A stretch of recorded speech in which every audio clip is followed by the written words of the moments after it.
আমি যখন মানিকচক বিধানসভা কেন্দ্রে কাজ শেষ করে ফিরছিলাম, সেখানে একটা বড় ধরনের খেলা হচ্ছে, সেই খেলা শেষ করে ফিরছিলাম এবং সেখানে আসার সময় আমরা যখন বিলকিস ঢুকছিলাম, ঢোকার মুখে তখন একটা গাড়ি আমাদের গাড়ির সঙ্গে প্রচণ্ড জোরে সামনাসামনি ধাক্কা মারার চেষ্টা করলে আমার ড্রাইভার কোনো মতো বাঁকা করে আমাকে বাঁচিয়ে দেয়। তারপরে আমরা সোজা চলে আসি। তারপরে দ্বিতীয়বার আবার দেখি সেই গাড়িটা আমার সামনে। আইসিকে আমরা ফোন করেছি, আইসি সাহেবের সামনেও গাড়ি যাচ্ছে না, আমার সামনে আবার সেই গাড়ি।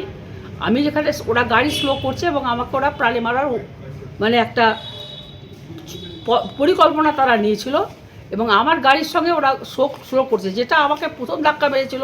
আমি ভেবেছি হয়তো কোনো রকম হতে পারে, চলে গেছে, কিন্তু সেটা হয়নি এবং আমার প্রাণটা সংশয়ের মধ্যে মানে আমি আমার প্রাণটা নিয়ে আমি এখন ভাবছিলাম যে আজকে একটা ইনসিডেন্ট ঘটতো। এটা আমার মাথায় আছে আমার 40 বছর অভিজ্ঞতা থেকে। আজকে আমি যেটা বুঝলাম যে ওরা অনেক বেশি ট্রেন ছিল, আমার সিকিউরিটি ছিল।